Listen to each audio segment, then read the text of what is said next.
This episode is a deep one. It affects every single one of us. The existence and healing of generational trauma. Although it can be somewhat controversial, I have a feeling that since you're listening to this, you already know it's very real and probably know it can be healed, although you don't really know how. Most of us don't. Why would we? Like most of the topics discussed here, however, there is actually science behind these patterns of generational trauma, and I'll touch on that later.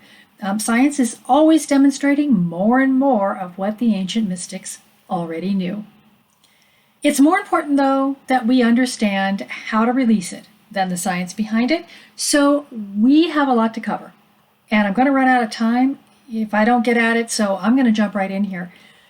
So what do you need to do first? We all know we have it.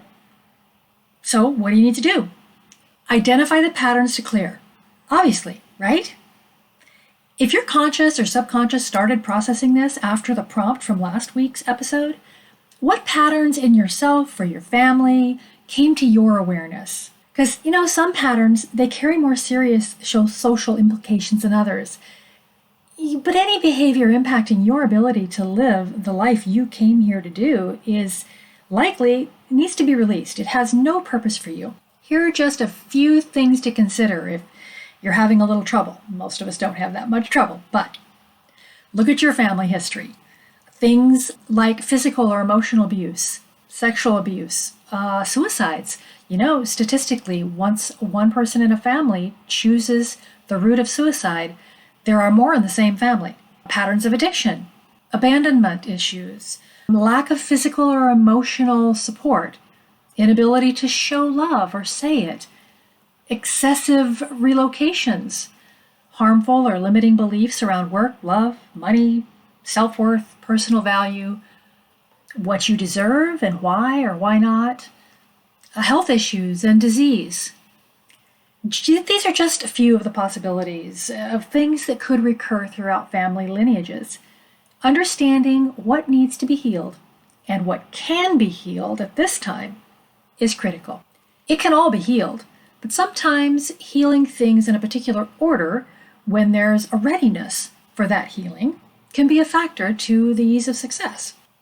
Now that you've identified the behavior pattern, you need to get to the bottom of the issue.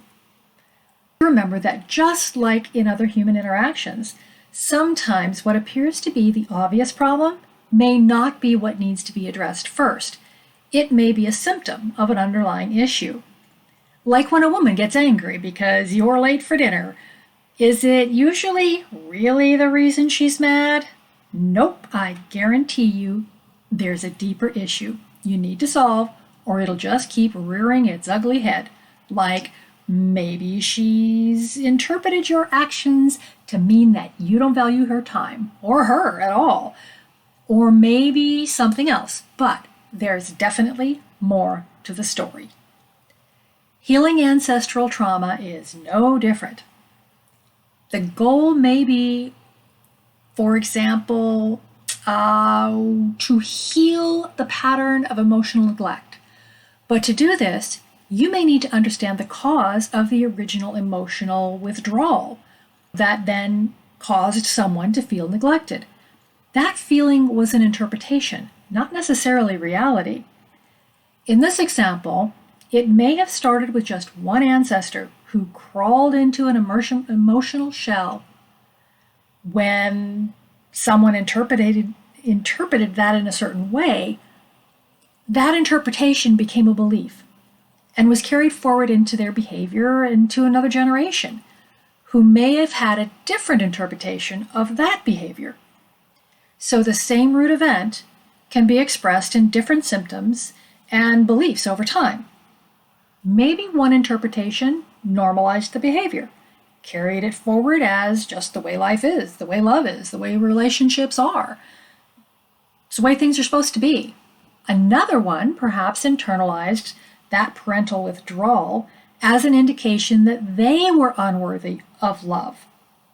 Then, in the next generation, perhaps the interpretation was different. Maybe that interpretation was that they were too stupid to be loved. that plays out very differently. So you can see how the same original trauma can look very different, like entirely different traumas throughout the generations, perhaps. Clearly, that original misunderstanding can clear them all, even though they've demonstrated like different traumas.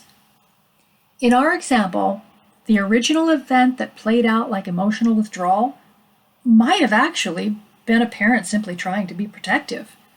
Perhaps there was a worrisome illness or extreme financial hardship, and the parent was just actually either depressed or simply protecting the family by not sharing those hardships.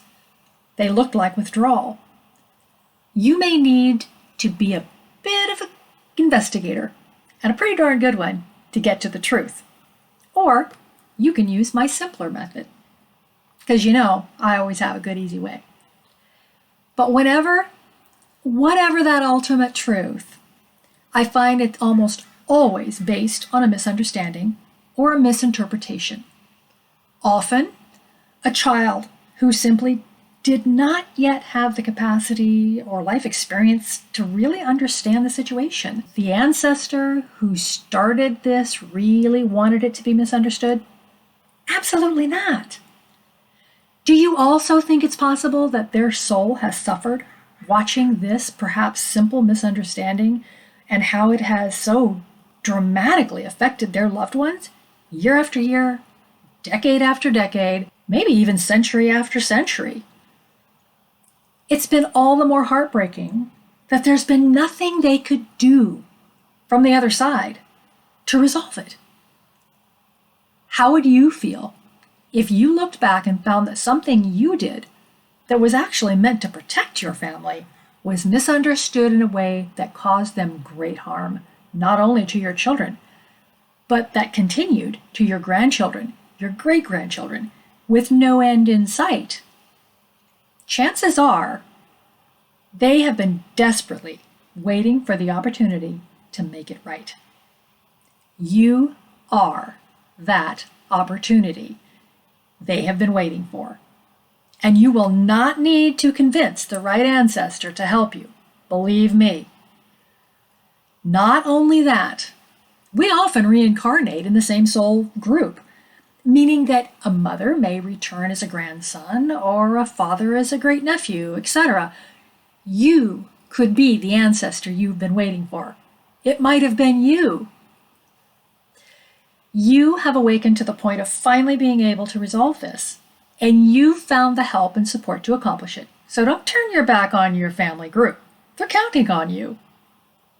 Whether you're listening to this when it was first published, or maybe it's years later now, all is aligned. The time is now. You're not alone. You not only have your ancestors and perhaps your Akashic self all right here to help you. You have added energy because I've added energy to this video that remains, no matter when you watch it, to assist in the process. Time is just a construct, right? Okay, back to the process.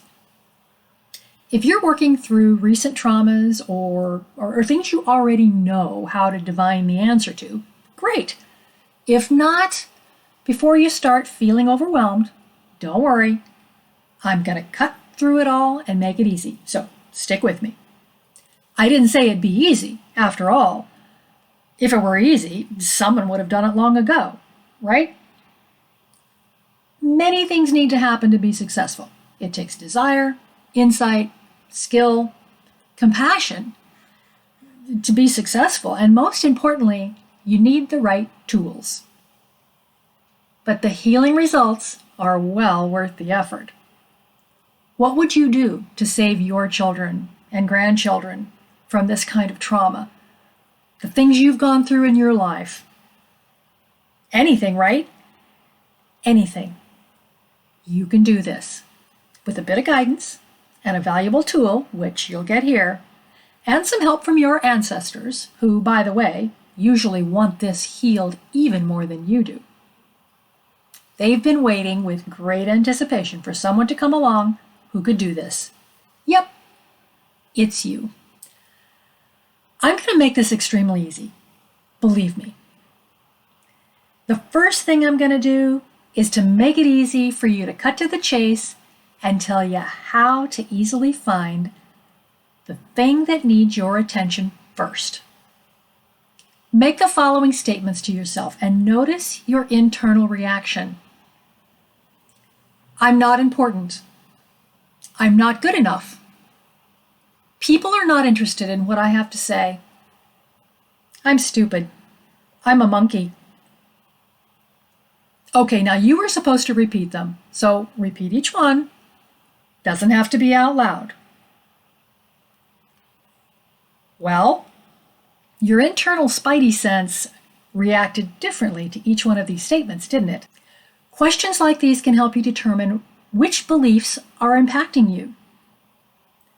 Similar statements can be made about money, love, family, and you'll quickly find out where your limiting beliefs lie and what beliefs you have that are just wrong, that don't make any sense to the logical mind, but your subconscious is identifying with them. Your limiting beliefs need to be cleared, whether they originated with you or your ancestors. And I'll almost guarantee they didn't originate with you. 95% of our beliefs about ourselves, others, and the world around us don't originate with us. Okay, you have the what. And feel free to start with something a whole lot lighter than sexual abuse. Okay, let's build some skills here first.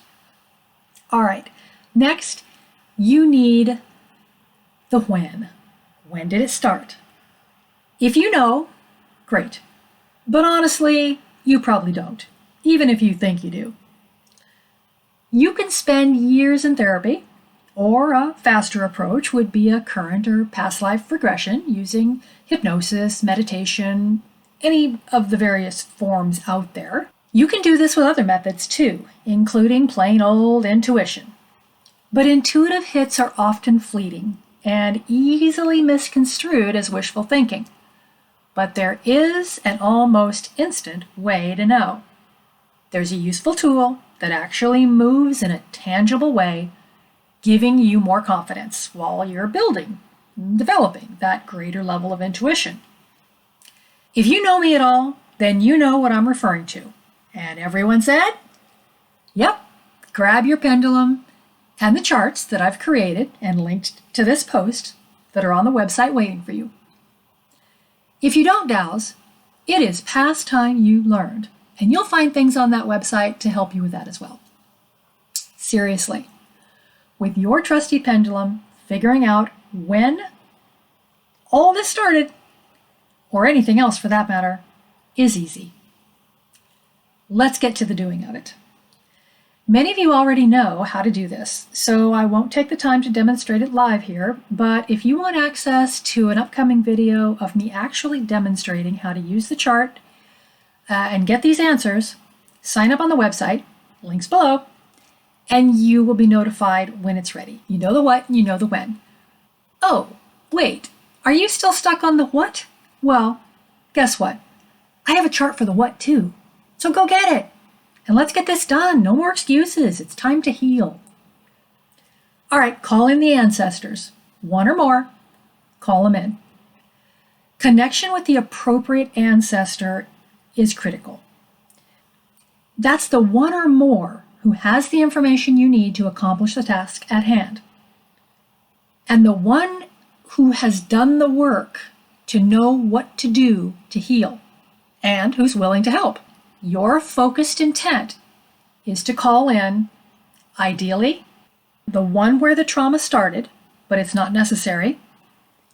It's far more important to partner with an ancestor who's done the work to grow and heal, either on the earth plane or on the other side. Because leaving this earthly life does not give one immediate access to all wisdom and knowledge, nor does it change a person's personality to be automatically loving and supportive. Many ancestors are angry, bored, spiteful, or just plain old mischievous, kind of like they were in real life.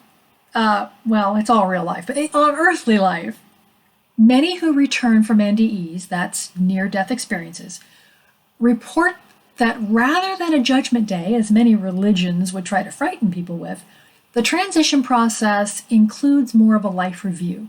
And each soul can experience every one of the actions of their lifetime as the other person to really get the full understanding of the impact of their actions on the other person and from the other person's perspective. Now, this is just one of the opportunities to grow and develop compassion and heal when we're not in the physical plane, to regain some of that source wisdom, but not all take it. There is still free choice. They don't have to learn and grow from those opportunities. Many are simply just not ready to understand how their actions impacted others. If they do, though, they can make a giant leap in compassion, bringing them to a whole different place in their next life rather than repeating so many of the painful things from the past ones. Not only must this ancestor have done the work and have the wisdom to help, they must also have a willingness to help. Knowing how and wanting to assist does not give them the ability to actually perform the healing, though. Can't be done from the other side. They can't mess with free will of the living. So it requires a choice to be made by a living entity. Yep, that's you. All right, so before we proceed to the actual clearing process, your intention is to clear the root cause or the root misinterpretation. Not necessarily just the subsequent behaviors or the variety of beliefs that may have been created in the minds of the various descendants. Only by doing this, going back to the original, can you clear all the mutated limiting beliefs and understandings that occurred over time. Because remember, each descendant could have had a slightly different interpretation of that behavior. Developing a bit of compassion around this situation is the fastest and most powerful way to really heal it. So let's take another minute on this. It's super important, so not that you were tempted to, but don't skip ahead here. The vast majority were misunderstandings, but in some cases, that first trauma event was not a misunderstanding, but an act of abuse. As a result of trauma the perpetrator experienced themselves and carried on, but occurred either as a part of a soul contract where they had a loving agreement with your soul to be the bad guy in order to provide the desired opportunity to overcome the experience, or a karmic interaction. Yes, sometimes your soul does ask for this situation, or is granted the experience as an opportunity to use and develop skills in healing or awareness. Sometimes it works, in which case, we wouldn't be here talking about it. At other times, it doesn't. It leaves wounds that carry forward for others to heal. Sometimes these can be healed by understanding that the original purpose was a plan. And perhaps you offered a similar reciprocal service as the bad guy to them in another lifetime. The deeper understanding then can result in compassion or forgiveness, or more than forgiveness, since it was a plan, an appreciation of the gift that it was intended to be, even if it did not fully play out as planned for whatever reason. The playing out of a soul contract or our karmic condition was not nearly as likely, though, as a simple misinterpretation. A misinterpretation which created an inaccurate belief about themselves, another, or the world around them. That misinterpretation, by the first descendant was likely made by a small child who grew up with that understanding and passed it on. Chances are they naturally thought as a child does, asking what small children always do. Why? Why does Daddy not spend time with me? Why is Mommy so sad? Why am I always hungry? Why does everyone yell at me? Why do they leave me with a stranger instead of taking me too? Why is there not enough money to buy toys or maybe food? Why? Why? Why? A child's answers to these questions would likely be very me-centered and also very different from an adult who has a more developed brain and understanding of the world. A child might be because I'm not worthy, not loved, not smart, or that life is hard, or money is scarce or hard to get. Even as adults, we often misinterpret the actions of others. What do we do when our spouse walks in the front door and doesn't acknowledge us, perhaps? Especially if the behavior repeats several days in a row. What's often the first thought or interpretation of that action? They're mad at me, or they don't love me anymore, or worse. Yet what did we really know to be true from that action? Nothing, really. If you can think of even one good reason they may have done that, perhaps they had a hard day, or maybe they really needed to get to the bathroom, then you were not first thing on their mind. Any reason at all that you can think of that you weren't on their mind at that moment to address you in the way you expected, then you can easily recognize that the action itself had no meaning of its own, only the meaning you gave it in your mind. That meaning was only created in our mind. And the interpretation we decided on most likely has no basis at all in reality. It's said that 95% of our memories are not correct. If the misunderstanding is held on to, though, it perpetuates into a wrong belief about something, and that can get passed on. There have certainly been a lot of things to have misunderstandings about over the centuries in family life alone, not to mention entire cultures. Entire segments of the population who have been impacted by mass social actions and government actions, been caused to flee from their homeland, flee from everything that they know and love and start over in a strange land where perhaps their deepest identities were attacked or even stolen in the process. These leave deep wounds, and those scars exist to this day, to varying degrees, in all of us. No wonder so many of us have limiting belief systems and unhealed trauma. Today, we're taking on familial ancestral trauma. And while clearing this will make a huge difference in your life and the lives of both your descending and ascending genealogy, this is just the tip of the ancestral iceberg. Using your power to change the energy around cultural trauma can have an even bigger healing impact, not only for you personally, but for humanity as a whole. But that's for another episode. Oh, wait, back up, I heard many of you say. I know I'm affecting my descendants with my healing and what I'm about to do, but you said ascending genealogy too. What? Yes, I did. Let's talk briefly about the concept of time. A wise man, when asked, "What is time?" thought for a moment, then answered, "It isn't." Because it simply isn't. It isn't what you may think. Time doesn't move like an arrow in only two directions, forward and back, past and future. Science has joined the mystics. Both agree that time is merely a construct of our mass consciousness, simply created because it's useful to us. There have even been intention experiments showing that intention or spell set in motion today can and does impact things that actually occurred in what we call the past. Many say time is more like a circle, with everything happening all at once. I find it useful to think of it more like a pond, where each earthly experience is like a drop of water that splashes up from the surface of the pond as a result of some energetic action, like when a pebble gets dropped in. Then that droplet falls back, returning to the pond.